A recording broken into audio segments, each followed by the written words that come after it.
परमपवित्र भगवा ध्वज, स्वराज्य जननी राजमाता राष्ट्रमाता जिजाऊ साहेब, हिंदवी स्वराज्याचे संस्थापक छत्रपती शिवाजी महाराज, धर्मवीर संभाजी महाराज यांना अभिवादन करतो।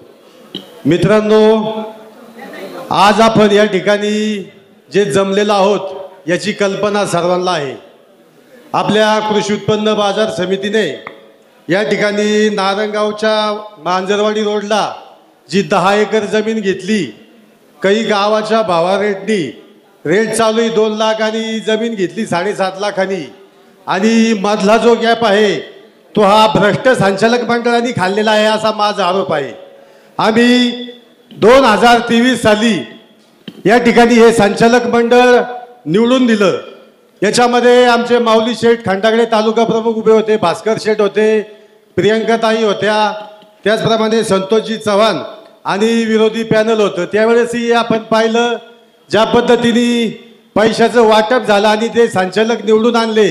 म्हणजे मला शेतकरी बांधवांना हे सांगायचंय की हा जो पैसा ते कमवतात ते इलेक्शनला वापरतात आणि आपले संचालक निवडून आणतात। सत्तेतून पैसा आणि पैशातून सत्ता असं गणित हे फार पूर्वीपासून या ठिकाणी चालू आहे। तेव्हा यांचा जर बंदोबस्त करायचा असेल तर आपण आता या 4 संचालकांमागे सर्व शेतकरी असतील, त्याचप्रमाणे ग्रामपंचायत सदस्य असतील, सोसायटीचे संचालक असतील, आपण ठामपणे या ठिकाणी उभे राहिलेलो आहोत। आणि माझी आपल्या या शेतकऱ्यांच्या माध्यमातून या संचालकांकडे अशी मागणी आहे, या प्रकरणाचा शेवट लागल्याशिवाय तुम्ही हे प्रकरण सोडू नका। या जुन्नर तालुक्यातील आम जनता ही तुमच्या मागे 100% उभी आहे। मित्रांनो, मला या माध्यमातून असं सांगायचंय की आजच नाही, हा भ्रष्टाचार हा फार पूर्वीपासून चालू आहे। यांची गेंड्याची कातडी झालेली आहे, हे ढेकर सुद्धा देती नाही, गप बसतात पैसे खाऊन, कारण यांना माहिती आपल्या गप 5वी बहुमत आहे। यांच्या बरोबर जे संचालक आहे यांची भविष्यवाणी मी तुम्हाला आता सांगतो। 2028 सालीचे मार्केट कमिटीचं इलेक्शन होईल, हे भ्रष्ट सरकार, भ्रष्ट संचालक एक सुद्धा निवडून येणार नाही। आणि हे जे आत्ताचे सभापती आहेत ना, हे या महाराष्ट्रात सुद्धा दिसणार नाही, कारण हे सगळं गोळा करून परदेशात पळून जाणार आहे अशी अंतर्गत खबर या सर्व माणसांना आहे। असो मित्रांनो, मला इथून ह्या सांगायचं आहे की जे गाळे ट्रान्सफर होतात, आता मी बेल्ल्यामध्ये आहे, माझे बेल्ल्यामध्ये 5-6 गाळे आहेत, आणि 1, 2 ते 3 महिन्यापूर्वी या ठिकाणी भास्कर शेठ होते, माऊली शेठ होते, यांच्या माध्यमातून मी अर्ज केला की आमच्या बेल्ला मार्केट कमिटीचे 44 ते 45 गाळे हे पावसाळ्यामध्ये अतिशय खराब अवस्था आणि गळतात।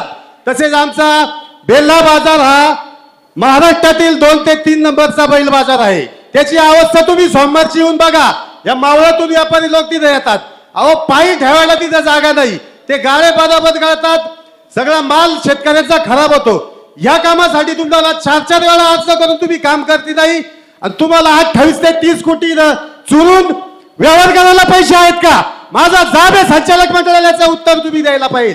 परवा दिवशी 2 दिवसापूर्वी पत्रकार परिषद दिली, सभापती साहेब पळून गेले। का पळून गेले तुम्ही? तुमचं बहुमत आहे ना। मी या पत्रकार साहेबांना धन्यवाद देतो, यांनी अतिशय या लोकशाहीचा 4था स्तंभ आहे, यांनी अतिशय नेक आणि प्रामाणिकपणे काम केले। मी पूर्ण जुन्नर तालुक्याच्या जनतेच्या वतीने आपल्या तालुक्यातले जे पत्रकार मंडळी आहेत त्यांचे आभार मानतो। तसेच या माध्यमातून मला एक सांगायचंय की आमच्या बेल्ले गावामध्ये एका विधवा महिला आहे, तिचे वडील एक्सपायर झाले, तिचे वडील एक्सपायर व्हायच्या आधी त्यांनी या ठिकाणी 2018 साली 50,000 रुपये भरून तो गाळा त्या महिलेच्या नावावर केला, सुनीता उत्तम थोरात। परंतु आज तागाय त्या महिलेच्या नावावर तो गाळा झाला नाही। मी या संस्थेचे सचिव कवडे साहेब यांच्याकडे मी बऱ्याच वेळा मागणी केली, परंतु त्यांनी ते काम केलं नाही। माझा असा म्हणणं आहे की हे गाळे ट्रान्सफर करायला हे 2 ते 2.5 लाख रुपये घेतात। या पैशाचं काय होतं? 50,000ची तुम्ही पावती देता आणि 2.5 लाख रुपये घेता, हे 2 लाख रुपये कोणत्या खिशात जातात?